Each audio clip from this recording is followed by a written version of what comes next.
অন্য প্ৰাণীতকৈ এইটো গুণ আমাৰ অধিককে দি পঠিয়াইছে ভগৱানে।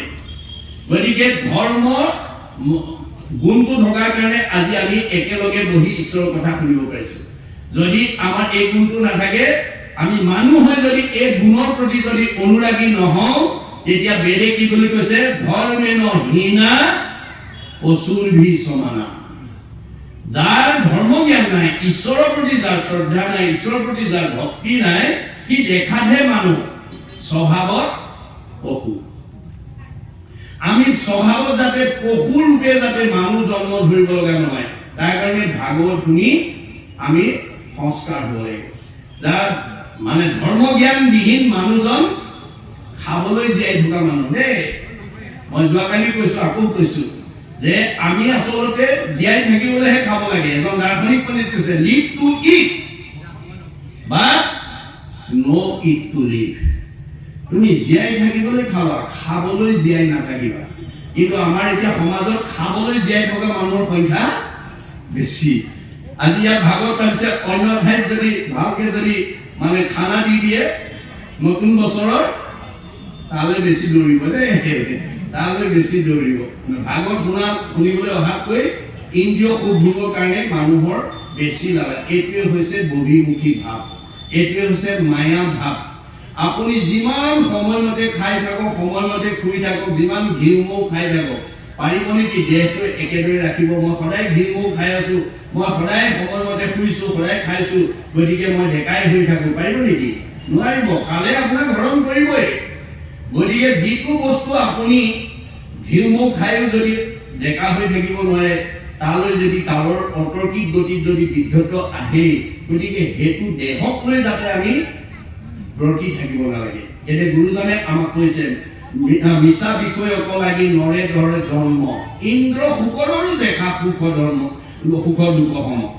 অকল বিষয় সুখটোৰ ক্ষেত্ৰত স্বৰ্গৰ ইন্দ্ৰৰ লগত গাহৰিৰ কোনো পাৰ্থক্য নাই বোলে। কাৰণ অমৃতৰ পানে যেন মহেন্দ্ৰ সন্তুষ্ট, হৈ বিস্তাভণ্ডী কুকৰৰো হৃষ্ট পুষ্ট। স্বৰ্গত ইন্দ্ৰই অমৃত খাই যিটো হৃষ্ট পুষ্ট হৈ থাকে, গেলা পচা ঠাইত গাহৰিয়ে বিস্তা খায়ো সমানে শকত হ'ব ধৰে। ইন্দ্ৰৰ সন্তুষ্ট যেন ৰম্ভাৰ সম্ভোগে, কুকৰৰো তেৰসু কুকৰি সংযোগে। স্বৰ্গত ইন্দ্ৰই ৰম্ভা তিলোত্তমাৰ লগত যিটো বিষয় সুখ কৰে, গেলা পচা ঠাইত গাহৰিটোৱে গাহৰিজনীৰ লগত একেটাই সুখ কৰে। যাৰ কাৰণে মাধৱদেৱে বৰগীত লিখিছে, বিষয়ৰ সুখ কুকৰি সংগে পায়, হৰিপদ সেৱা নৰতনু বিনে নাই। আজি এই অনুষ্ঠান মানুহৰ বাদে আনে কৰিব নোৱাৰে। গতিকে ইয়াৰ প্ৰতি আমি সদায় অনুৰাগী হ'ব লাগিব। যিটো শৰীৰৰ অৰ্থে কৰা কৰ্ম নানা। আমাৰ কিছুমান মানুহে নিজৰ শৰীৰটো সুখে ৰাখিবৰ কাৰণে, আনন্দ ৰাখিবৰ কাৰণে ৰাতিপুৱা শুই উঠাৰ পৰা গধূলা পোৱালৈকে, জন্মৰ পৰা আজি তাৰিখলৈকে তাতেই লাগি থাকে। কেনেকৈ ভালকে খাওঁ, কেনেকৈ ভালকে থাকো, কেনেকৈ মানে শৰীৰটো শুদ্ধ কৰি ৰাখিব পাৰো। পিছে গুৰুজনে কৈছে, যিটো শৰীৰৰ অৰ্থে কৰা কৰ্ম নানা, প্ৰাণ গ'লে হ হইব তাহাঁতে নাজানা। মই ওলাই গ'লে যে তুমি হলৈ ৰূপান্তৰিত হ'ব, সেই কথাটো নাজানা। গতিকে যিবিলাক ইষ্ট মিত্ৰক মানে পোহপাল দিবৰ কাৰণে আমি ৰাতিপুৱা শুই উঠাৰ পৰা গধূলা পোৱালৈকে, জন্মৰ পৰা আজি তাৰিখলৈকে লাগি আছো, আমাক গুৰুজনে কৈছে, ইষ্ট মিত্ৰ কুটুম্ব দেখা যতজন, অসুচি বুলিয়া নকৰিব দৰ্শন। মই যিদিনাখন তোমাৰ দেহৰ পৰা ওলাই গুচি যাওঁ, তোমাক চালে গা ধুব লাগিব বুলি চাবলৈ নাহিব। পুহমহীয়া ৰাতি যদি 12 বজাত কেনেবাকৈ কাৰোবাৰ দেহৰ পৰা ওলাই যাওঁ, মাঘমহীয়া ৰাতি 12 বজাত যদি ওলাই যাওঁ, আপোনজনে ওচৰ চুবুৰীয়াজনে চালে গা ধুব লাগে বুলি লেপৰ তলৰ পৰাই ওলাই নাহিব বুলি কৈছে। গা ধোৱা ভয়ত লেপৰ তলৰ, তেতিয়া কি থাকিব? কাষ্ঠ যেন থাকিব মাটিটো পুৰীয়া, হেন শৰীৰ অকমূৰক মাটি লাগিয়া। মই ওলাই যোৱাৰ পিছত কাঠ কৰাটো কৰি থাকিবা, সেইটো শৰীৰকে মোৰ বুলি অহংকাৰ কৰি তাতেই লাগি নাথাকিবা। গতিকে আত্মাৰ আহাৰ দিবা।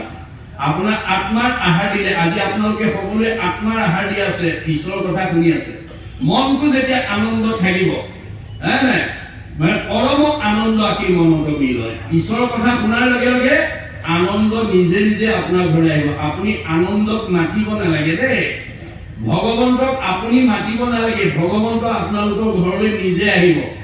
যদি ৰাতিপুৱা গধূলি ৰাধিকা সতীৰ দৰে আপোনালোকে যদি সোনকালে আইসকলে উঠি যদি গুৰুগ্ৰী মচি কাচি ধূপ ধূনা জ্বলাই যদি ঈশ্বৰ উপাসনা কৰে, সেইখন ঘৰলৈ ঈশ্বৰ নিজে আহিব, আপুনি ঈশ্বৰক মাতিব নালাগে। ঈশ্বৰ নিজে অহা ঘৰ এখন আমি মাত্ৰ সৃষ্টি কৰিব লাগিব, যিটো মহাপুৰুষে মহিয়সী নাৰীবিলাকৰ দ্বাৰা দেখুৱাই থৈ গৈছে। গতিকে যিখন ঘৰত আইগৰাকীয়ে ৰাতিপুৱা শুই উঠি ধূপ ধূনা জ্বলাই গুৰুগ্ৰী মচি কাচি প্ৰাৰ্থনা কৰিছে কি বুলি, মুক্তিটো নিস্পৃহাজিতো সেহি ভকত কনমু ৰসময় মাগুহ ভকতি সমস্ত মস্তক মণি নিজ ভকতৰ বৈশ্য ভজু হেন দেৱ যদুপতি। ধুনীয়া সুৰত গাইছে। এঘৰত আকৌ বোৱাৰীজনীয়ে ব্ৰহ্মাই আদি কৰি জীৱ যত ৰাম ৰাম ৰাম ৰাম ৰাম মায়া সজ্জা মাজে আছয় ঘুমতি যায়। ধুনীয়া সুৰত গাইছে। বাটি দি যোৱা মানুহে আই দুগৰাকী মাত আৰু প্ৰাৰ্থনাৰ সুৰত স্তম্ভিত হৈ গৈছে। কিন্তু আই দুগৰাকীয়ে নাজানে মুক্তিটো নিস্পৃহা যিটো সেহি ভকত কনমুৰ অসময় মাগুহ ভকতি মানে অৰ্থটো কি নাজানে। ইগৰাকীয়েও গাইছে ব্ৰহ্মা আদি কৰি জীৱ যত ৰাম ৰাম ৰাম ৰাম ৰাম মায়া সজ্জা মাজে আছয় ঘুমতি যায় মানে অৰ্থটো কি নাজানে। আমাৰ গুৰুজনে কৈছে তোমাৰ মুখৰ আগতে বিহ অকমান পৰি আছে, তুমি নাজানা বিহ বুলি, অমৃত বুলি বুটলি খাই দিলা। বিহে কব নেকি এওঁ নাজানি খাইছে এওঁ নামাৰো বুলি?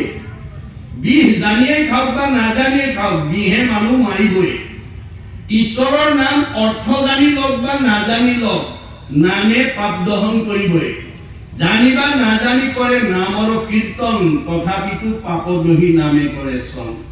গতিকে সেই আই দুগৰাকী প্ৰাৰ্থনা সুৰ বতাহে যিমান দূৰলৈকে লৈ যাব, একজনে যদি নাম ওচৰলৈ শুনে মানে পাপ সবালো কৰে। আইগৰাকীটো নিজেতো উদ্ধাৰ হ'বই, ঘৰখন উদ্ধাৰ হ'বই, তেওঁ প্ৰাৰ্থনা সুৰটো যিমান দূৰলৈকে যাব সিমান দূৰলৈকে জগত পবিত্ৰ হয় বুলি কৈছে। মানুহটো দূৰৰ কথা, মোৰ ভক্ত দৈত্য থাকে উদাৰ চৰিত্ৰ, কীট পতংগ কীটো কৰে পবিত্ৰ। আইগৰাকী প্ৰাৰ্থনাৰে সেই অঞ্চলৰ কীট পতংগ পঁইতাচোৰা নিগনি পৰ্যন্ত উদ্ধাৰ হৈ যায়। ইমান মহিমা আছে নামৰ। যাৰ কাৰণে ঋগ্বেদত কৈছে ন গৃহম গৃহম ইতি আহু গৃহিণী গৃহম উচ্চতে তয়াহি সহিতা সৰ্বান পুৰুষায়ম সমস্নুতে।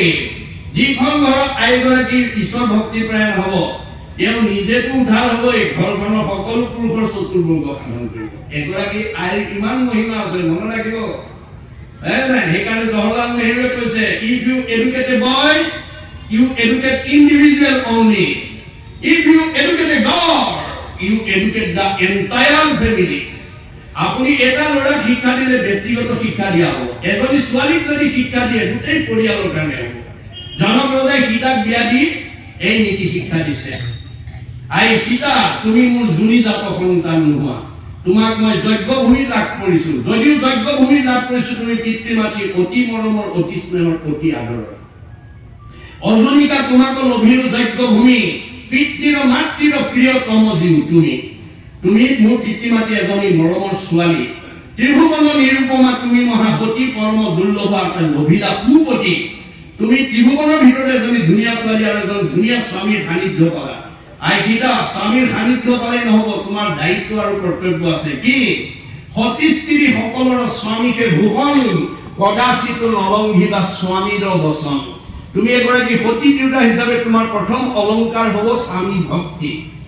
স্বামীৰ কথা তুমি কোনোদিন উলংঘা নকৰিবা, স্বামীক নোসোধাকৈ কলৈকো নাযাবা, স্বামীৰ মনত আঘাত পোৱাকৈ বাক্য নিক্ষেপ নকৰিবা, অকল স্বামী সেৱাতে আবদ্ধ নাথাকিবা, একচিত্তে সেৱা কৰি বাহা সৰ্বক্ষণে কৰিবা শুশ্ৰূষা শহু শাহুৰৰ চৰণে।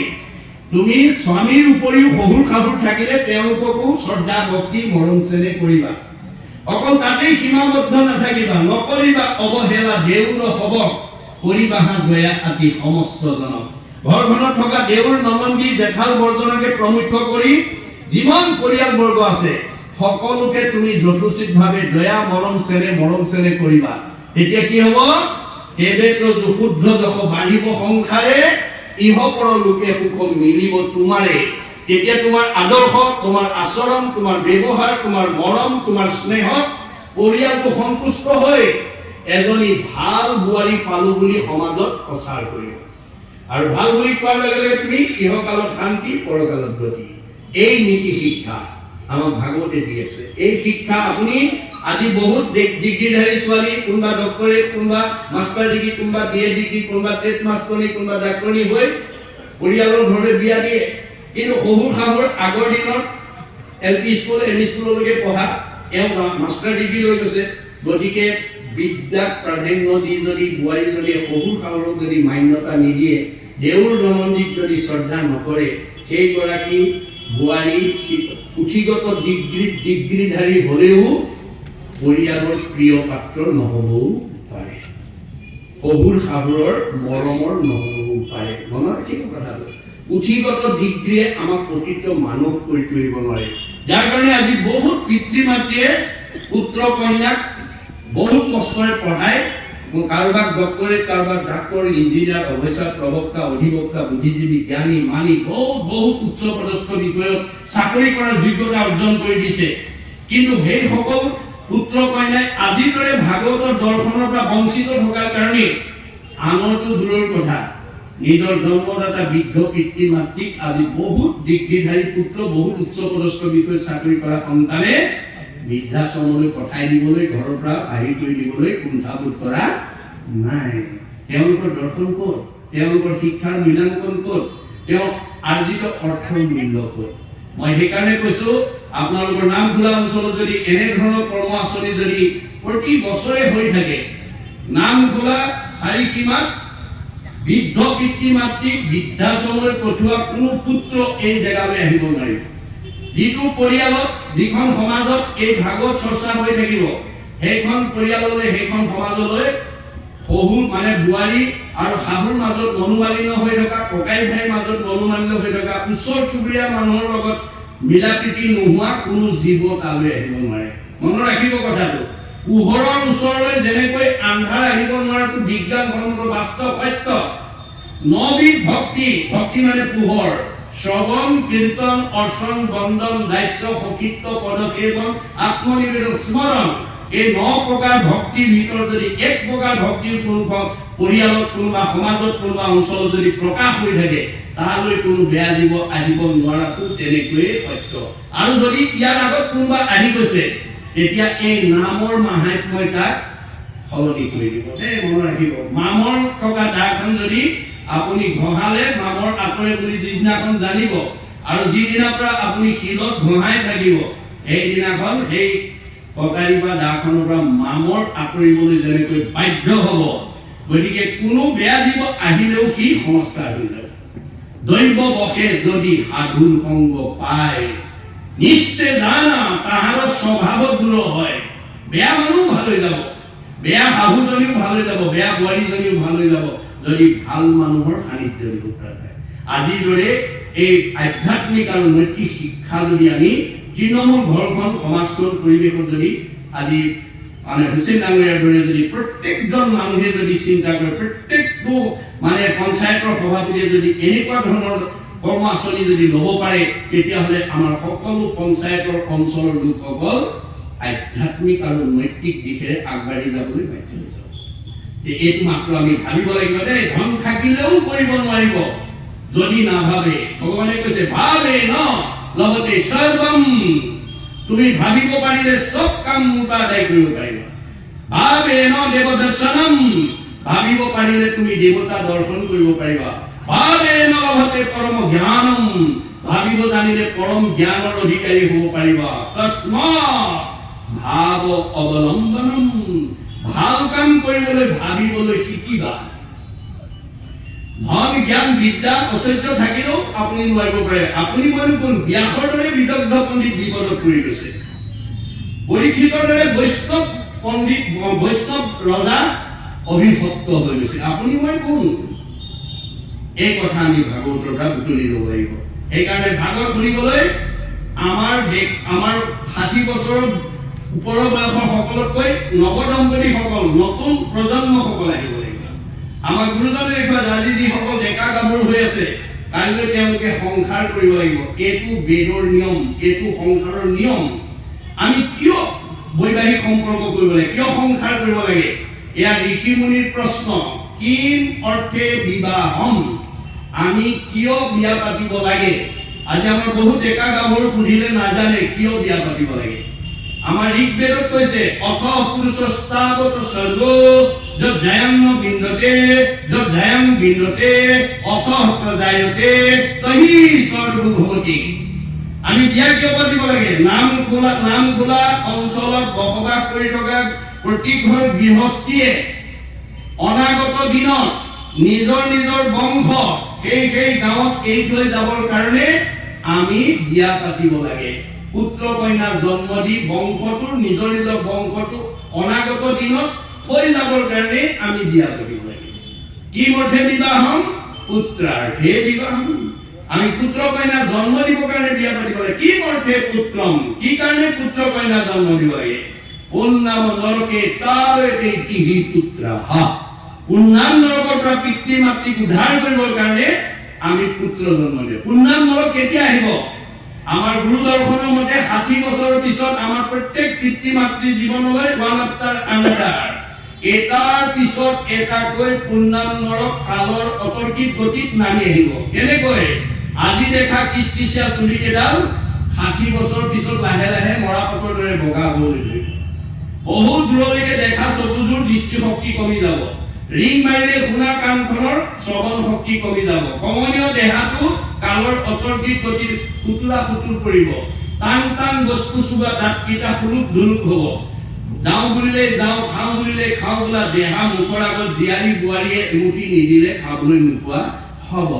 সেই সময়ত আমাৰ বৃদ্ধ পিতৃ মাতৃক আমি সেৱা শুশ্ৰূষা মৰম চেনেহ লালন পালন পিন্ধন পোষণ দিবৰ কাৰণে কৰিবৰ কাৰণে আমি পুত্ৰ কন্যা জন্ম দিব। কিন্তু কোন পুত্ৰই সেই কাম কৰিব? ভাগৱতত কৈছে পুত্ৰে উত্তৰাইবে বুলি শুনি আছে শাস্ত্ৰ, বৈষ্ণৱ পুত্ৰক লাগি ভুলি আছে মাত্ৰ। পুত্ৰই কৰাব বুলি শাস্ত্ৰত কৈছে সঁচা, কিন্তু বৈষ্ণৱ পুত্ৰ জন্ম দিব লাগিব। অবৈষ্ণৱ পুত্ৰ যদি উপজে বংশত স্বৰ্গভন্তে পিতৃক পেলাৱে নৰকত। আমি যদি অবৈষ্ণৱ পুত্ৰ জন্ম দিওঁ তেতিয়াহ'লে পিতৃ মাতৃ স্বৰ্গত থাকিলেও নৰকলৈ পেলাই দিব। আজি সেইটো অৱস্থা হৈ আছে আমাৰ। বহুতে এটা সময়ত সুখে আছিলে, এতিয়া কিন্তু পুত্ৰসকলৰ দিনত বৃদ্ধাশ্ৰমলৈ গুচি যাব লাগে, দুখত জীৱন কটাবলগীয়া আছে। এয়া হৈছে অবৈষ্ণৱ পুত্ৰৰ প্ৰতীক। গতিকে আমি কেনেকুৱা পুত্ৰ জন্ম দিব লাগিব? যাহাৰ বংশত হুৱে বৈষ্ণৱ এগুটি, তাহাৰে সেই পুৰুষ উদ্ধাৰে কোটি কোটি। যাৰ বংশত এজন বৈষ্ণৱ পুত্ৰ তলাতৰ দৰে যদি জন্ম দিব পাৰো, কোটি কোটি পুৰুষ উদ্ধাৰ হ'ব। যদি নোৱাৰো, যদি আমি বংশত বৈষ্ণৱ পুত্ৰ জন্ম দিব নোৱাৰো, আমাৰ পিতৃ মাতৃৰ অৱস্থা কি হ'ব? আমাৰ বেদে কৈছে তাৱত ভ্ৰমন্তি সংসাৰে পিতৰৌ পিণ্ড তৎপৰা যাৱত কুলে ভক্তিযুক্ত সুত ন এব প্ৰজায়তে। আমাৰ বংশত যদি আমি এজন বৈষ্ণৱ পুত্ৰ জন্ম দি থৈ যাব নোৱাৰো, আমাৰ পিতৃ মাতৃ এই জন্ম চক্ৰত অহা যোৱা কৰি থাকিব লাগিব। পুনৰপি জনমম পুনৰপি মৰণম, পুনৰপি জনমম পুনৰপি মৰণম। আমি বৈষ্ণৱ পুত্ৰ কেনেকৈ জন্ম দিব পাৰিম? আমাৰ ভাগৱতে কৈছে বিশিষ্ট পুণ্যহে পায় বৈষ্ণৱ পুত্ৰ, এতেকে ভজিবে লাগে কৃষ্ণক মাত্ৰ। এক দেৱ এক দেৱ এক বিনে নাই কেউ। এক ভগৱন্ত আমি কায়িক বাক্য মনে সুদৃঢ় বিশ্বাসে আমি তেওঁক ভজনা কৰিব লাগিব। কেনেকৈ কৰিব লাগিব? শয়নে সপোনে স্নানে বিপস্থানে। কৃষ্ণ পুষ্প ভলে কোনো পুত্ৰ বুজয়, কৃষ্ণ কি পৰম পুত্ৰ মিত্ৰ ভাতৃশ্বয়। আপুনি কৃষ্ণক যেতিয়া ভক্তিৰ দ্বাৰা সন্তুষ্ট কৰিব, আপুনি যেনেকুৱা সন্তান বিচাৰে তেনেকৈ গুচি আহিব। আজি এই ভাগৱত দৰ্শন নজনাৰ কাৰণে আজি বহুত দম্পতি আমাৰ বাঞ্ছিত ফলৰ পৰা বঞ্চিত হৈ আছে। লাগে ল'ৰা পাইছে ছোৱালী, বহুত দম্পতিক লাগে ল'ৰা পাইছে ছোৱালী, লাগে ছোৱালী পাইছে ল'ৰা। গণ্ডগোল ক'ত লাগিল? ৰহস্য ক'ত? মাধৱদেৱে কৈছে ৰহস্য জানে যিটো লোক, সততে কীৰ্তন কৰে মুক, ধৰি দৃঢ়ব্ৰত কৰি যত্ন বিপৰীত।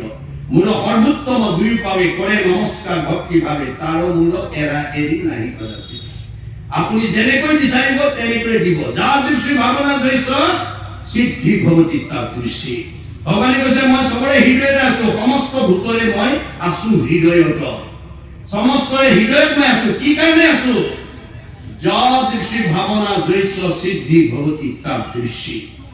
আপুনি যেনেকৈ ভাবিব আপোনাৰ ভাৱনা তেনেকৈ পূৰণ কৰি দিব কাৰণে ভগৱান আমাৰ হৃদয়তে আছে। আজি আমাৰ ডেকা গাভৰুবিলাক ভাগৱত শুনিবলৈ নাহে, নৱ দম্পতি বিলাক নাহে, যিবিলাকৰ সৃষ্টি আছে তেওঁলোকেই নাহে, আহিব লাগে যিবিলাক নাহে সেইবিলাক ওলোটা হৈ আছে এতিয়া। গতিকে আমি প্ৰত্যেক সচেতন পিতৃ মাতৃয়ে তৃণমূল নিজৰ ঘৰখন পৰিৱেশ সমাজত যদিলৈকে ভাগৱতৰ প্ৰথম স্কন্ধৰ পৰা দ্বাদশ স্কন্ধ শুনাৰ পৰিৱেশ দিব নোৱাৰিব তেতিয়ালৈকে আমি বিচৰা সমন্বয় ঐক্য সম্প্ৰীতি আমি লাভ কৰিব নোৱাৰিম। মনত ৰাখিব কথাটো। গতিকে ভবা মতে ফল দিব। কিন্তু আমাৰ ডেকা গাভৰুবিলাকে এতিয়া নতুনকে বিয়া পতাবিলাকে ভাবিবই নাজানে কেনেকে পাব তেওঁলোকে, কওক ভাবিবই নাজানে কোন সময়ত কি কথা ক'ব লাগে। আমাৰ ভাগৱতে সময় বান্ধি থৈছে 24 ঘণ্টাত 8টা পোহৰ, এটা পোহৰত 3 ঘণ্টাকৈ ভাগ কৰিছে। 3×24 8টা পোহৰ, সূৰ্য উদয়ৰ পৰা সূৰ্য অস্ত যোৱালৈ 4টা পোহৰ, সূৰ্য অস্ত যোৱাৰ পৰা সূৰ্য উদয় হোৱালৈ 4টা পোহৰ। আমাৰ সূৰ্য উদয়ৰ পৰা সূৰ্য অস্তলৈ বিবাহ সময়ত কোনো দম্পতি সৃষ্টি কাৰ্যত আগ নাবাঢ়ে বা বাঢ়িব নালাগে। মনত ৰাখিব দেই, বিবাহ সময়ত সৃষ্টি কাৰ্যত আগবাঢ়িব নালাগে। কেতিয়া আগবাঢ়িব লাগিব? সূৰ্য অস্তৰ পৰা সূৰ্য অস্ত যোৱাৰ পৰা পুনৰ সূৰ্য উদয় হোৱাৰ এই 4 পোহৰত আমি সৃষ্টি কাৰ্যত আগবাঢ়িব লাগিব। তাৰে 2টা পোহৰ বাদ দি ল'বলৈ কৈছে বিজ্ঞানে। বিজ্ঞানে 2টা পোহৰ বাদ দিব কৈছে। কিয়? আমি খোৱা আহাৰটো ব্ৰহ্মলৈ ৰূপান্তৰ হ'বলৈ কমেও 6 ঘণ্টা সময় লাগে বুলি বিজ্ঞানে স্বীকাৰ কৰিছে। আমি খোৱা আহাৰটো 7 ধাতুলৈ ৰূপান্তৰ হয়। অন্নৰ পৰা ৰস, ৰসৰ পৰা তেজ, তেজৰ পৰা মাংস, মাংসৰ পৰা মেদ, মেদৰ পৰা হাড়, হাড়ৰ পৰা মজ্জা, মজ্জাৰ পৰা শুক্ৰ, শুক্ৰৰ পৰা সন্তান হ'ব। গতিকে 2টা পোহৰ বাদ দি তৃতীয় আৰু চতুৰ্থ পোহৰত আমি আগবাঢ়িব লাগিব। কেনেকৈ? পুৰুষ প্ৰকৃতি হবা একমতি তেহে কি জীৱ হৰিত ভূপতি। স্বামী স্ত্ৰী দুইজন একমনা হৈ পৰিকল্পনাটো আগতীয়াকে চিন্তা কৰি ল'ব লাগে। কি লাগে? ল'ৰা লাগে নে ছোৱালী লাগে? কেনেকুৱা ল'ৰা লাগে, কেনেকুৱা ছোৱালী লাগে? এই গোটেই পৰিকল্পনাটো কৰি আপুনি সৃষ্টিৰ সময়ত দুয়োজনে একেলগে মনৰ কথা নিবেদন কৰিব লাগিব ভগৱানক। মনত ৰাখিব কথাটো। এই কথা আপোনালোকে উঠি অহা প্ৰজন্মক মুকলিভাৱে ক'ব। ভাগৱতে দৰ্শন দেখাই তৃতীয় স্কন্ধত সৃষ্টি কেনেকৈ কৰিব লাগে। গতিকে এইটো নজনাৰ কাৰণে আজি আমি বঞ্চিত হৈ আছো। কিন্তু যদি কাৰোবাৰ স্বামীয়ে জানে ভাৰ্যাই নামানে, কাৰোবাৰ ভাৰ্যাই জানে স্বামীয়ে নামানে, তেতিয়াহ'লে কি হ'ব? কশ্যপ ঋষিৰ নিচিনা হ'ব। কশ্যপ ঋষি দুগৰাকী ভাৰ্যা, এগৰাকী দিতি, এগৰাকী অদিতি। অদিতিয়ে স্বামীৰ লগত মন মিলাই সময়মতে সৃষ্টি কাৰ্যত আগবাঢ়িছিল কাৰণে আটাইবিলাক দেৱতা পুত্ৰ জন্ম দিলে। অদিতি চব দেৱতা, মনত ৰাখিব কথাটো। কিন্তু দিতি হিংসা কৰি আছিল আৰু স্বামীৰ লগত মন মিলাই কাম নকৰিছিল। গতিকে পত্নীৰ পুত্ৰ হোৱা দেখি তেওঁ ঈৰ্ষাত ভাগি পৰিছিল আৰু স্বামীক উপাসনা স্থানত গৈ পেলাই পুত্ৰদান বিচাৰিছিল। কশ্যপে কৈছিল, ভাৰ্যা এইটো স্বামী পুত্ৰদান দিয়াৰ সময় নহয়, তুমি ধৈৰ্য ধৰা। নমনাৰ কাৰণে উপায়ন্তৰ হৈ ভাৰ্যাক সন্তুষ্টি দিবৰ কাৰণে পুত্ৰদান দিলে। ফলত কি হ'ল? হিৰণ্যাক্ষ, হিৰণ্যকশিপু। আজি আমাৰ বহুত পুত্ৰ কন্যাই মানে ভাৰ্যা স্বামীয়ে হিৰণ্যকশিপু, হিৰণ্যাক্ষৰ দৰে পুত্ৰ জন্ম দি আছে, যাৰ কাৰণে বৃদ্ধ বয়সত খেদি পঠিয়াইছে। দুখটো ক'ত লাগিলে? ভাগৱত নুশুনে, ভাগৱতৰ দৰ্শন নাজানে। ভাগৱতৰ দৰ্শন নজনা কোনো বিদ্যাৱন্ত, ধনৱন্ত, শ্ৰীমন্ত, সম্পদশালী লোকে মনৰ বাঞ্ছা মতে ভগৱানৰ পৰা ফল পাব নোৱাৰে। আৰু কোনো বিদ্যাৱন্ত, ধনৱন্ত, শ্ৰীমন্ত লোকে শৰীৰটো সুস্থভাৱে ৰাখিব নোৱাৰে। মনত ৰাখিব, পাৰ্থিৱ ধন, টকা পইচা, ঐশ্বৰ্য সম্পত্তিয়ে আপোনাৰ শৰীৰত বেমাৰ নোহোৱাকৈ প্ৰতিবন্ধক দিব নোৱাৰে। পকা ঘৰ বহুত বনাই থৈছে, বহুত গাড়ী কিনি থৈছে, মোৰ শৰীৰটো সুস্থকে থাকিব, পাৰিব নেকি? ৰাখিব নোৱাৰে। মনত ৰাখিব, পাৰ্থিৱ সম্পদে আপোনাৰ শৰীৰ আৰু মনক সুস্থতা ৰাখিব নোৱাৰে। কোনে ৰাখিব? সদাচাৰ নীতি, ভাগৱত দিয়া সদাচাৰে ৰাখিব। কায়ৰ সদাচাৰ, বাক্যৰ সদাচাৰ, মনৰ সদাচাৰ, গমন সদাচাৰ, শৌচ সদাচাৰ, অন্ন সদাচাৰ, স্নান সদাচাৰ, শয়ন সদাচাৰ।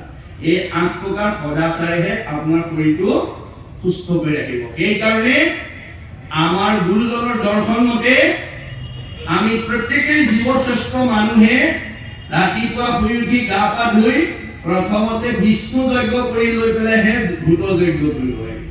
ভাগৱতৰ দৰ্শন বিষ্ণু যজ্ঞ মানে ৰাতিপুৱা গা পা ধুই ধূপ এডাল লগাই ঈশ্বৰক উপাসনা কৰি মনটো সুস্থ কৰি লোৱাৰ পিছতে পঞ্চভূতৰ দেহটো ৰাখিবৰ কাৰণে খোৱা বোৱা কৰিব লাগে। কিন্তু আমাৰ বহুত কোৱালিফাইড মানুহে, বহুত জনা বুজা মানুহে শুই উঠি মুখখন ধুই চিধা ভূত যজ্ঞতে লাগে। আমাৰ বহুত মানুহ আছে শুই উঠি মুখখন ধুই লাল চাহ একাপ নাখালে নহয়, শুকান ৰুটি এটা খাবই লাগিব, মানে চাদা পানী খাবই লাগিব, তামোল এখন খাবই লাগিব, ইত্যাদি ইত্যাদি। তাৰ কি অভ্যাস আছে এইটো আপোনালোকে জানিব। কিন্তু আপোনালোকে মনত ৰাখিব, ভাগৱতে কৈছে আপুনি কেতিয়াও মনৰ বলি হৈ নাযায়। মনৰ কুপ্ৰভাৱৰ যাতে বলি আমাৰ নিজৰ পৰিয়ালটো কোনো লোক হ'ব লগা নহয়, নিজেও হ'ব লগা নহয়, তাৰ কথা ভাগৱতে কৈছে। আমাক পাপ কৰ্মবিলাকত কোনে অৰিহণা যোগায়? মনে বুলি কৈছে দেই। মনে পাপ কৰে যায় লাগয় জীৱত, সেইকাৰণে জীৱে দুখ ভুঞ্জে সংসাৰত। আজি মনৰ কবলত কৰি নাখাবলগীয়া খাইছে, নকৰিবলগীয়া কাম কৰিছে, নাযাবলগীয়ালৈকে গৈছে, যাৰ কাৰণে ভগৱন্তই দিয়া 100টা বছৰ ভোগ কৰিবলৈ নোপোৱাকে বহুত মানুহ আমাৰ মাজৰ পৰা বিদায় লৈছে। গণতন্ত্ৰ ক'ত লাগিলে?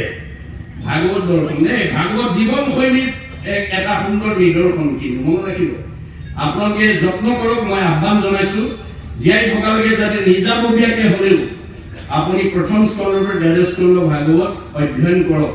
কোনো বাধা নাই দেই। বোৱাৰীয়ে পঢ়িব নোৱাৰিব, গাভৰু ছোৱালীয়ে নোৱাৰিব, ডেকা ল'ৰাই পঢ়িব নোৱাৰিব, শৰণ নোলোৱাই পঢ়িব নোৱাৰিব। এইটো নিয়ম আমাৰ ভক্তি ধৰ্মত নাই বুলি কৈছে। হৰি নাম কীৰ্তনত নাহিকে নিয়ম একো, এতেকেহে ধৰ্ম মাজে সাৰ। সকলো ল'ৰা ছোৱালী ডেকা গাভৰুৱে ভাগৱত পঢ়িব পাৰে, দশম কীৰ্তন ঘোষা ৰত্নাৱলী পঢ়িব পাৰে। নিয়ম ক'ত আছে? য'ত আনুষ্ঠানিকতা, আনুষ্ঠানিকতাৰ নিয়ম আছে, তাত শৰণ ভজনৰ কথা আছে, নীতি নিয়মৰ কথা আছে। গতিকে আনুষ্ঠানিকতা আৰু জ্ঞান দুটা বেলেগ বস্তু। জ্ঞানৰ কাৰণে আপুনি ভাগৱত বা ধৰ্মশাস্ত্ৰ পঢ়াত কোনো বাধা নাই। অন্য ধৰ্মত আছে, কিন্তু বৰ্ণাশ্ৰমৰ ধৰ্ম যত যাৰ যেন বিধি আছে তাৰেহে কেৱল অধিকাৰ। হৰি নাম কীৰ্তনত নাহিকে নিয়ম একো, এতেকেহে ধৰ্ম মাজে সাৰ। গতিকে আমাৰ হৰিনাম লবলৈ, গাবলৈ, কবলৈ কোনো সময় বান্ধি দিয়া নাই দেই। ডেকাই পাৰিব, বুঢ়াই নোৱাৰে, বুঢ়াই পাৰিব, ল'ৰাই নোৱাৰে, গাভৰুৱে পাৰিব, বুঢ়াই নোৱাৰে, একো নিয়ম নাই। খাওঁতে, শুওঁতে, উঠোতে, লৰোতে, বহোতে, যাওঁতে, সকলো সময়তে আপুনি নিজক মংগলে ৰাখিবৰ কাৰণে হাজাৰটা নামৰ পৰা এটা দুটা নাম যাতে আমি উচ্চাৰণ কৰিব পাৰোঁ। মহাপুৰুষে কৈছে, ৰাম কৃষ্ণ নাম যিটো সদায় ঘূৰে গায়, সদায় মংগল তাৰ অমংগল নাই। গতিকে ভগৱানৰ নাম লোৱাৰ লগে মংগল হ'ব, আনন্দ আহি যাব, পৰম আনন্দ আহি মনটো নিলয়। ভগৱানৰ নাম ইমান মহিমাযুক্ত যে তেওঁৰ হাজাৰটা নামৰ পৰা দুটা এটা নামো যদি আপুনি অনগল লৈ থাকিবলৈ কাৰণে অভ্যাস কৰে। এজন দাৰ্শনিক পণ্ডিতে কৈছে, you have to keep the practice of remembrance, নাম স্মৰণ, every day, every hour, rather every second. 24 ঘণ্টাত 1 ছেকেণ্ড হলেও ভগৱন্তৰ নাম এটা ল'বৰ কাৰণে অভ্যাস কৰক। When a strong habit is formed by unceasing practice throughout the period of life, then it would be easy to remember God at the time of the death. আপোনাৰ মৰিব সময়ত নাৰায়ণ আহি যাব অজামিললৈ। অজামিলে 10 নম্বৰ ল'ৰাটোৰ নামহে নাৰায়ণ ৰাখিছিলে, নাজানে ভগৱন্তৰ নাম বুলি।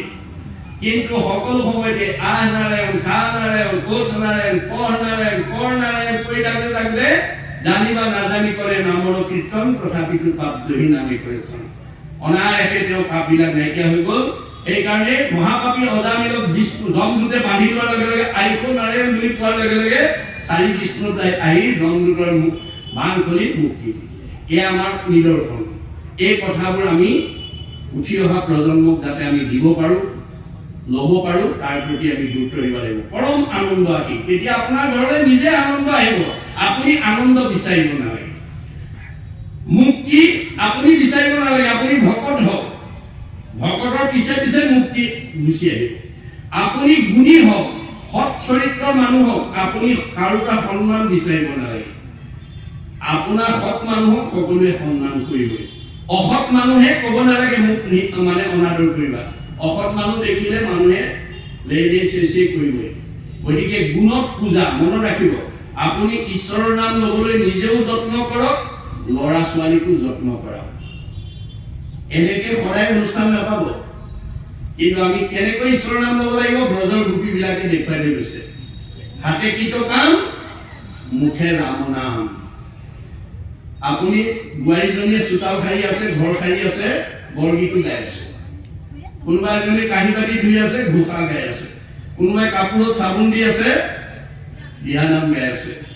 আপোনাৰ কাপোৰ স্বভাৱ হ'ব, হৃদয় স্বভাৱ হ'ব। আৰু ঈশ্বৰৰ নাম লৈ কাম কৰিলে মানে ভাগৰ নালাগে, মন আনন্দ হৈ থাকিব। আমাৰ বহুতে এতিয়া নাজানি পেলাই মই কৰিছো বুলি ভাবে, সেইকাৰণে দুখন এখন কাম বেছিকে আনতকে কৰিলে তেওঁ ওচৰলৈ যাবই নোৱাৰে, খং উঠে। আমাৰ যদি কাৰোবাৰ ঘৰত 3জনী বোৱাৰী আছে, এজনীয়ে যদি সোনকালে উঠি কাম কৰি আছে, দুজনী যদি শুই আছে, কাম কৰাজনী ওচৰলৈ বেছি সময় পিছত যাব নোৱাৰিব, একদম মানে জাম খাই দিব। ময়ে কৰি থাকিব লাগে, আমুক আমুক শুই আছে। কিন্তু বেদে কৈছে সেইটো নহয়। শৰীৰৰ শ্ৰম, শৰীৰটো ভালে ৰাখিবৰ কাৰণে পৰিশ্ৰম কৰিব লাগে, লোকক দেখুৱাবৰ কাৰণে নহয়। গতিকে আপোনালোকে সদায় নিজৰ মংগলৰ কাৰণে কৰ্মবিলাক কৰি যাব। তেতিয়া আহিব কি?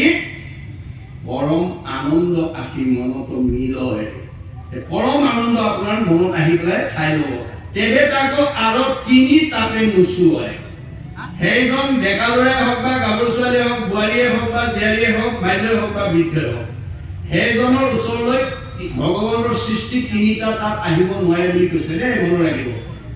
আমাৰ প্ৰত্যেকে, আপোনালোক প্ৰত্যেকে 3টা তাপত কম বেছি পৰিমাণে ভুক্তভোগী হৈ আছে।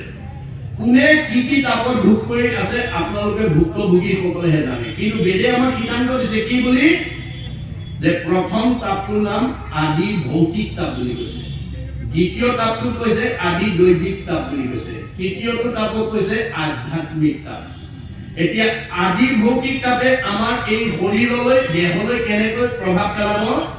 বেদে কৈছে মৃগ পক্ষী মনীষা দৈ সৰিসৃপা দেশ ৰাক্ষস লয় নিৰ্ণং জন্মতে আদি ভৌতিক।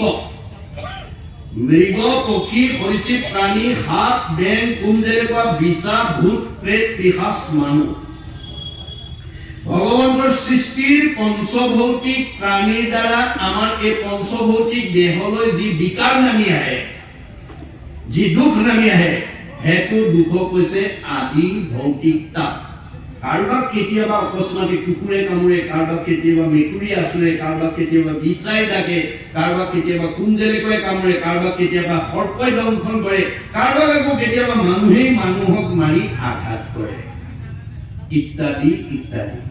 ভগৱানৰ সৃষ্টিৰ পঞ্চভৌতিক প্ৰাণীৰ দ্বাৰা এই পঞ্চভৌতিক দেহলৈ যি দুখ নামি আহে, সেইটো দুখক কৈছে আদি ভৌতিক তাপ। আদি দৈবিক তাপ কেনেকৈ আহে? বেদে কৈছে মৃগ পক্ষী মনীষা দেশ সৰীসৃপা দেশ ৰাক্ষস নিৰ্ণং জন্মতে আদি দৈবিক। তাৰমানে আমাৰ দৈবিক তাপটো কেনেকৈ আহে? যে অতিপাত ঠাণ্ডা, অতিপাত গৰম, বতাহ, ধুমুহা, বিজুলী, ঢেৰেকনি, বানপানী, ভূমিকম্প, আকস্মিক দুৰ্ঘটনা, বজ্ৰপাত, কোনেও নভবাকৈ হঠাতে আমাৰ জীৱনলৈ যি দুখ নামি আহে, সেইটো দুখক কৈছে আদি দৈবিক তাপ। আৰু আধ্যাত্মিক তাপত 2টা ভাগত বিভক্ত কৰিছে, এটা শাৰীৰিক আৰু এটা মানসিক। আমাৰ কাৰোবাৰ শৰীৰত যদি অৰ্হ, গুল্ম, পিত্ত, কেঁচুমূৰীয়া, মূৰৰ বিষ, পেটৰ বিষ, দাঁতৰ বিষ, কঁকাল বিষ, কাৰ কি আছে আৰু আপোনালোকেহে জানিব দেই। এই শৰীৰটো যদি কাৰোবাৰ ৰোগে আক্ৰান্ত কৰিছে, তেওঁ যিমান ধন ধান ঐশ্বৰ্য সম্পত্তিৰ মাজতেই নাথাকক, কিংবা শৰীৰত বেমাৰ থকা মানুহ কেতিয়াও সুখী হ'ব নোৱাৰে। মনত ৰাখিব কথা। এইটো হৈছে আধ্যাত্মিকৰ শাৰীৰিক তাপ। আৰু আধ্যাত্মিকৰ মানসিক তাপক 6টা ভাগত বিভক্ত কৰিছে, ক্ষুধা, তৃষ্ণা, জৰা, মৃত্যু, সুখ, মুখ। আপুনি ভোকৰ সময়ত যদি এমুঠি খাব নাপায়, শৰীৰটোৱে কষ্ট পাব। পিয়াহত অকণমান পানী খাব নাপালে কষ্ট পাব। জৰা এটা সময়ত কিচকিচিয়া চলি এমাইললৈকে দেখে ৰিং মাৰিলে কোনে কমনীয় দেহা টান টান বস্তু খাই যাওঁ বুলিলে যায় খাওঁ বুলিলে খায় কালৰ অটৰিটিক গতি তেতিয়া আপোনাৰ শাৰীৰিক অৱক্ষয় গতি গৈছে চুলি পকি গৈছে চকুৰ দৃষ্টিশক্তি কমিছে কাণৰ শুনা শক্তি কমিছে কাণ দাঁতবিলাক দুলুক দুলুক গৈছে শৰীৰটো মানে কুটুৰা কুটুৰ কৰিছে যিটো কথা আপুনি পূৰ্বৰ মানে স্মৃতি ৰোমন্থন কৰি দুখ প্ৰকাশ কৰি আছে এইটো আধ্যাত্মিকৰ মানসিক তাপ মানে মানসিক তাপ ক্ষুধা তৃষ্ণা জৰা মৃত্যু আমি সকলোৱে মৃত্যু বুলিলে ভয় কৰোঁ মৃত্যুৱে আমাক সকলোকে আপোনজন কোনোবা মৰি গ'লে আমি দুখ প্ৰকাশ কৰোঁ বা দুখ পাওঁ এইটো এটা তাপ সুখ মুখ কেতিয়াবা আপুনি ভাল পোৱা মনে ভাল পোৱা বস্তু এটা হৰণ ভগন আছে আপুনি সুখ পাইছে আৰু আমি কেতিয়াবা মোহগ্ৰস্ত হোৱা বস্তু এটা যেতিয়া আমাৰ হৰণ ভগন আছে আমি দুখ পাওঁ ইত্যাদি ইত্যাদি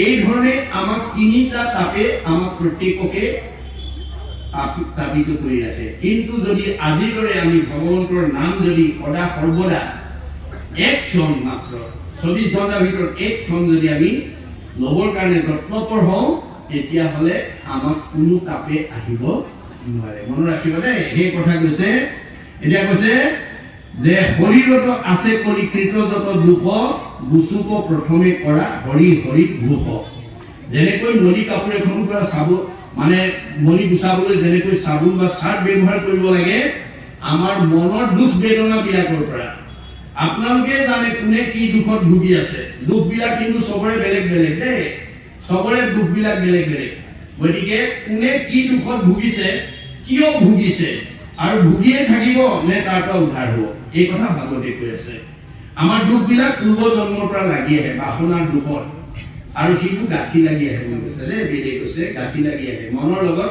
গাঁঠি লাগি আহে ভাগৱত শুনাৰ লগে লগে ঈশ্বৰৰ কথা শুনাৰ লগে লগে হৃদয়তে হৃদয় গ্ৰন্থি গাঁঠিবিলাক খুলি যায় চিদ্যতি সৰ্বসংশয় আৰু সকলো সংশয়ৰ পৰা মুক্ত হৈ যায় যে মোৰ কাষৰ মানুহবোৰে ইমান সুখত আছে মই কিয় দুখত আছো এই সংশয়টো তেওঁ উপলব্ধি কৰিব পাৰে ভাগৱতে আমাক এই কথা কৈ আছে যে আমাৰ মানুহবিলাক একেখন গাঁৱতে একেটা পৰিৱেশতে থাকি বেলেগ বেলেগ দুখত কিয় ভুগিব লগা হয় পূৰ্ব কৰ্মবন্ধ দুখৰ কাৰণে এই কৰ্মবন্ধ দুখবিলাকৰ পৰা আমি মুক্ত হ'বলৈ হ'লে উদ্ধৱক কৈছে মানে উদ্ধৱত কৃষ্ণই কহন্ত পাছে কৰ্মবন্ধ এৰাইবে প্ৰবন্ধ জাল আছে আজিৰ অনুষ্ঠানটোলৈ যত্ন কৰি আহিব লাগিব আপুনি প্ৰবন্ধময় যত্ন কৰি নাহিলে আপুনি কেতিয়াও মনৰ দুখ কষ্টৰ পৰা মুক্ত হ'ব নোৱাৰে আমাৰ সকলো দুখৰ পৰা আমি মুক্ত হৈ যাব পাৰিম যদি কৃষ্ণ কথা কওঁ কৃষ্ণ কথাই আমাক সকলো দুখৰ পৰা মুক্ত কৰি দিয়ে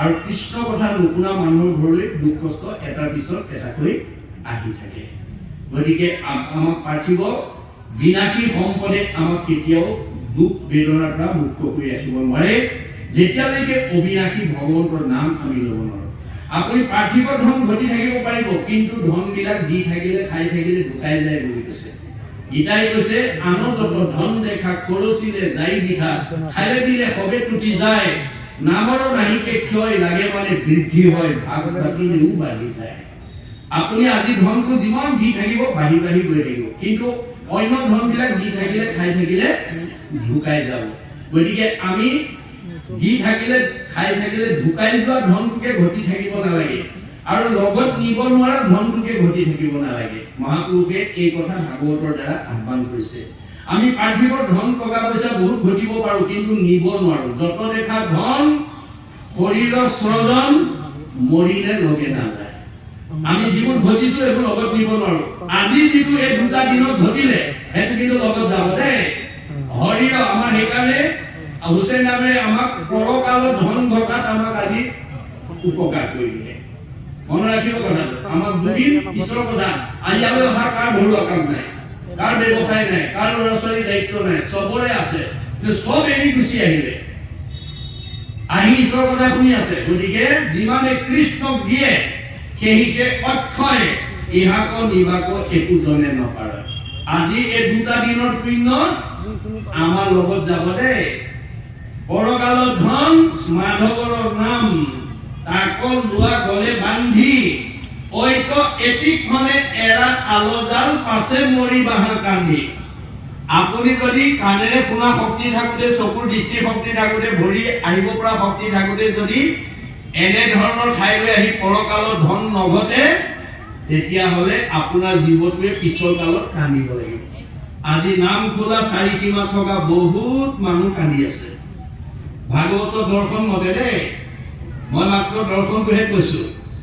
গাঁও একেখনতে আছে, নাম খোলা গাঁৱতে আছে, কিন্তু বহুত অভাৱত কান্দি আছে। অৰ্থনীতিয়ে কৈছে অভাৱ অসীম, অভাৱৰ সীমা নাই, কিন্তু নিৰ্দিষ্ট নিৰ্দিষ্ট অভাৱবিলাক সীমিত। মুখ্যতম অভাৱ তিনিটা।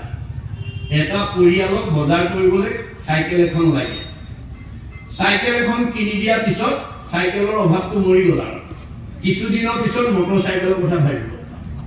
আকৌ মটৰ চাইকেলখন লৈ দিয়াৰ পিছত চাৰিচকীয়াটোৰ কথা ভাবিব। মানে অভাৱ অসীম, বাঢ়ি বাঢ়ি গৈ থাকে, কিন্তু নিৰ্দিষ্ট নিৰ্দিষ্ট অভাৱবিলাক সীমিত। মুখ্যতম অভাৱ তিনিটা: অন্ন, বস্ত্ৰ, সংস্থাপন। আজি নামখোলা গাঁৱত বসবাস কৰি থকা গৃহস্থীবিলাকে এই তিনিটা অভাৱত কোনোবা কোনোবা কান্দি আছে দেই। অন্ন, মনে ভবা মতে এসাঁজ অন্ন নিজে খাব নোৱাৰাৰ কাৰণে, ল'ৰা ছোৱালীক খুৱাব নোৱাৰাৰ কাৰণে। কাষৰ মানুহবোৰে আজাদিত নিজেও খাইছে, ল'ৰা ছোৱালীক খোৱা দেখি অভাৱীজনে কান্দি আছে। বস্ত্ৰ, কোনোবা পৰিয়ালত মনে ভবা মতে সমাজত খাপ খুৱাই এযোৰ বস্ত্ৰ নিজে পিন্ধিব নোৱাৰাৰ কাৰণে, ল'ৰা ছোৱালীক পিন্ধাব নোৱাৰাৰ কাৰণে।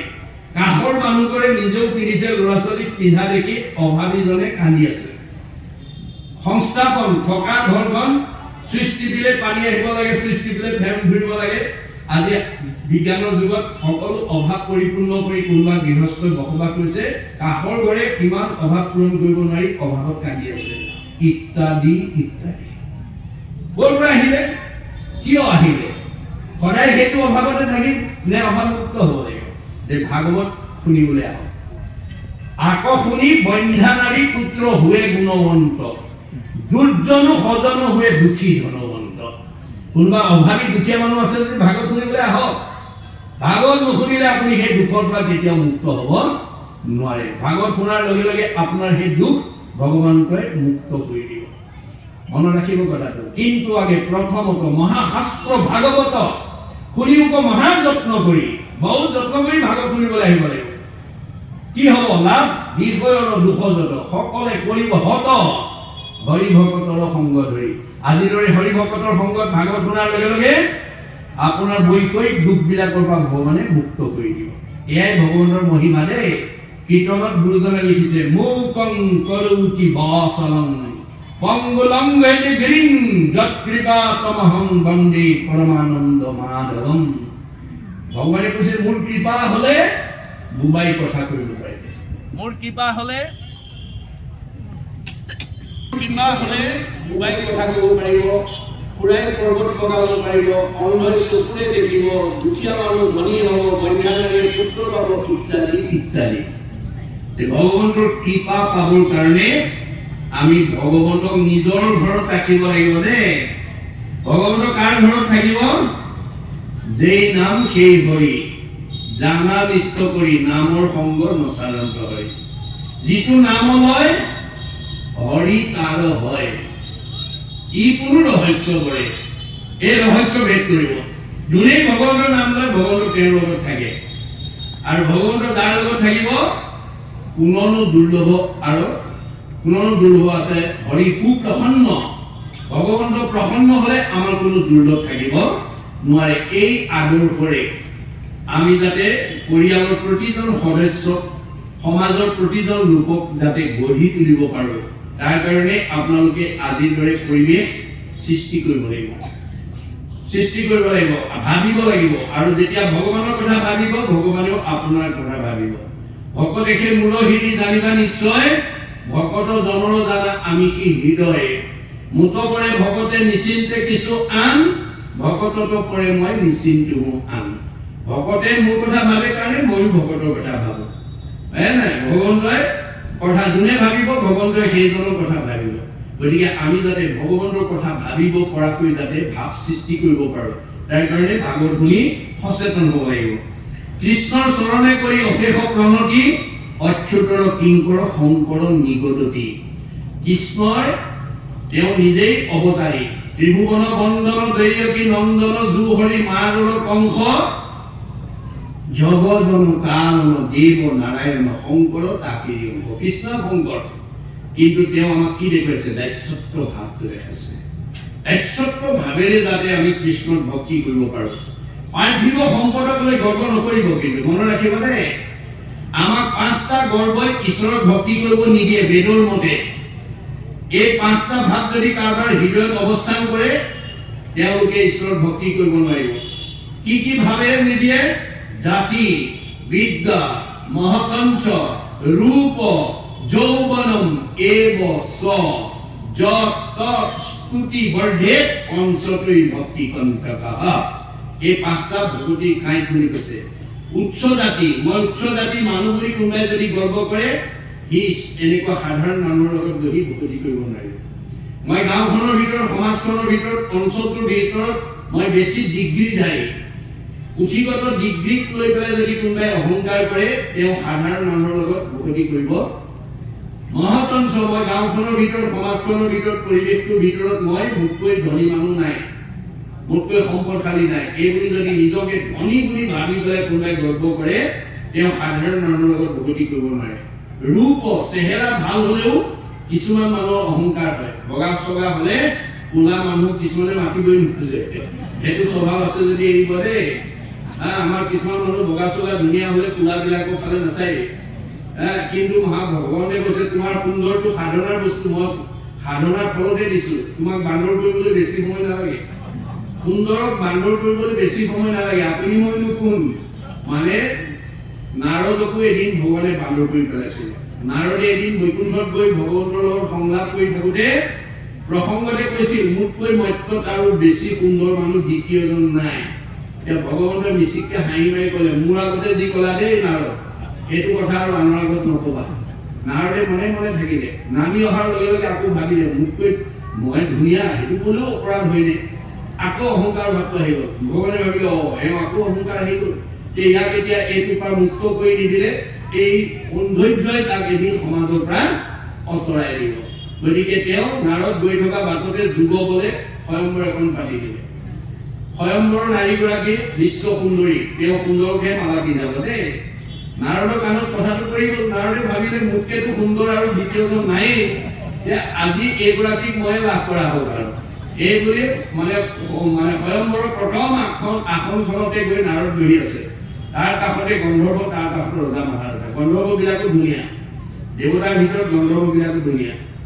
যেতিয়া মানে কন্যাই যেতিয়া মালা লৈ আহিছে, নাৰদে ভাবিলে মোৰ ডিঙিটো সোমাবই। আৰু ওচৰত পোৱাৰ লগে লগে মোৰ ডিঙিটো যেতিয়া আগবঢ়াই দিছে, কন্যাগৰাকীয়ে তেওঁ মুখলৈ চাই কটাক্ষ দৃষ্টিৰে যেতিয়া আগবাঢ়ি গুচি গ'ল, গন্ধৰ্বজনক সুধিলে, কি হ'ল হে? বোলে তুমি আইনাখন চোৱাগেচোন। আইনাখন চাইছে বান্দৰকে। নাৰদক ভগৱানে বান্দৰ কৰি বুজাই থৈ দিছে। নাৰদে গম পালে যে এইটো প্ৰভুৱে কৰিলে। লগে লগে তেওঁ অভিশাপ দি দিলে, প্ৰভু তুমি মোক বান্দৰ কৰি আজি কন্যাগৰাকীক বঞ্চিত কৰিলা, তুমিও কিন্তু এদিন বান্দৰৰ সহায় লৈহে উদ্ধাৰ হ'ব লাগিব। এইবুলি ভকতেও অভিশাপ দি দিলে, যাৰ ফলত তেওঁ আপোনাৰ এই ৰাম অৱতাৰত বান্দৰৰ সহায় লৈ সীতাক উদ্ধাৰ কৰিবলগীয়া আছে। এইবিলাক কাহিনী, উপকাহিনীৰ দ্বাৰা আমাক মহাপুৰুষে নীতি শিক্ষা দি আছে। গতিকে আমি পাৰ্থিৱক এইবোৰ বিনাশী সম্পদক লৈ যাতে কোনো কালেই যাতে অহংকাৰ কৰিব লগা নহয়, তাৰ প্ৰতি গুৰুত্ব দিব। কাৰণ আমাক ধনীক দুখীয়া কৰিবলৈ, দুখীয়াক ধনী কৰিবলৈ ভগৱন্তৰ বেছি সময় নালাগে। ভগৱন্তৰ এইটো মায়া বুলি কৈছে। ভগৱন্তে কৈছে, মই কাকো সদায় নাম খোলাত ধনী কৰিও নাৰাখো, কাকো সদায় দুখীয়া কৰিও নাৰাখো, কাকো সদায় সুখী কৰিও নাৰাখো, কাকো সদায় দুখী কৰিও নাৰাখো। কৰ্মৰ ওপৰত ভিত্তি কৰি মই এই চকৰিটো ঘূৰাই থাকো। চক্ৰবৎ পৰিৱৰ্তন্তে দুখান ইছ সুখান ইছ। সুখ দুখৰ চকৰিটো ভগৱানে ঘূৰাই থাকি আনন্দ পায়। এইটোকে মায়া বুলি কৈছে। মাধৱৰ মায়াৰ কমনে পাৱে অন্ত, ঐশ্বৰ্য দৰিদ্ৰ হুৱে দুখী ধনৱন্ত। স্বৰ্গীয় নৰকে, নৰকীও স্বৰ্গে যায়, সৰ্বকালে সুখ দুখ একো স্থানে নাই। সংসাৰৰ সুখ দুখ জানা সবে মায়া, তিলেকতে অন্তৰে মেঘৰ যে মচায়। আকাশৰ ডাৱৰ বতাহে কোন সময়ত কেতিয়া উৰুৱাই দিব, যেনেকৈ তাৰ কোনো নিৰ্দিষ্টতা নাই। আপোনাৰ জীৱনৰ পৰা সুখ দুখ কেতিয়া ভগৱানে আঁতৰাই নিব তাৰো কোনো সিদ্ধান্ত নাই, কিন্তু 5 জনে সিদ্ধান্ত কৰিব পাৰে। মনত ৰাখিব দেই, 5 জনে সিদ্ধান্ত কৰিব পাৰে, সন্ত, মহন্ত, ভক্ত, বৈষ্ণৱ, সাধু। এই 5 জনৰ ভিতৰত আপুনি যদি গুণগতভাৱে এজন হয়, মানুহেতো হিংসা কৰি নোৱাৰে, স্বয়ং ভগৱানেও আপোনাক পদচ্যুত কৰিব নোৱাৰে। গতিকে আমি 5 জনৰ ভিতৰত এজন হ'বলৈ যত্নকৰ হ'ব, চেষ্টা কৰিব। মানে আপোনাক আনে হিংসা কৰিব নোৱাৰে, ভগৱানেও পদচ্যুত কৰিব নোৱাৰে। এয়াই মহিমা নামৰ। মনত ৰাখিব যে ইয়াৰ পিছত ভাগৱত ধৰ্ম প্ৰথম নামকৰণৰ সৈতে পৰৱৰ্তী পদৰ দ্বাৰা আমাক কি ক'ব বিচাৰিছে আমি আলোচনা কৰিম।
Ore kitate be honi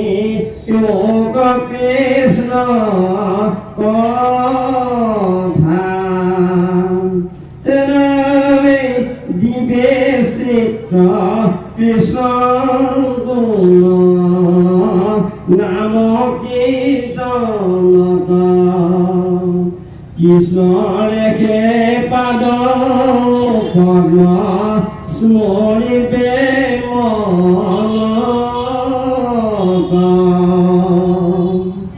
Narayan স্মৰণে পৰম মংগল ইমানে জীৱনৰ জন্ম ৰখা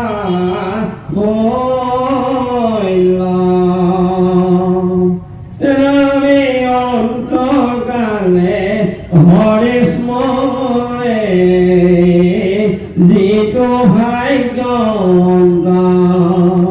তাহাৰ মহিমা কহি কোনে পাৱে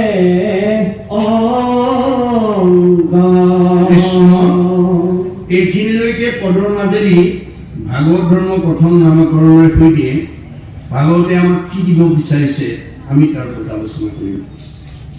এতিয়া কৈছে দ্বিতীয় স্কন্ধৰ কথা শুনিও উৎসুকে অতি আগ্ৰহেৰে শুনিবলৈ কৈছে দেই। আমি ভাগৱত শুনোতে যিমান আগ্ৰহেৰে শুনিব সিমানেই পুণ্যৰ মাত্ৰাটো বেছি হয়। এই কথাটো অৰ্জুনক উদ্দেশ্যি আমাক কৈ থৈ গৈছে যে হে সখা, তুমি জীৱনৰ যিটো দিনত যিটো মুহূৰ্তত মোৰ মংগলময় কথা শুনিবা, যিমান শ্ৰদ্ধাৰে শুনিবা সিমান তোমাৰ দুগুণ পাপৰ পৰা মই তোমাক মুক্ত কৰি দিম। আৰু যদি অশ্ৰদ্ধাৰে শুনা এগুণ পাপৰ পৰাহে মুক্ত হ'ব পাৰিবা। পৰম মংগল নাম যিকোনো শ্ৰদ্ধাৰে শুনৈ হৰৈ পাপ তাহাৰ দুগুণ অনিচ্ছাত এক গুণ শ্ৰদ্ধাত দুগুণ নাম এহি মতে বুজিবা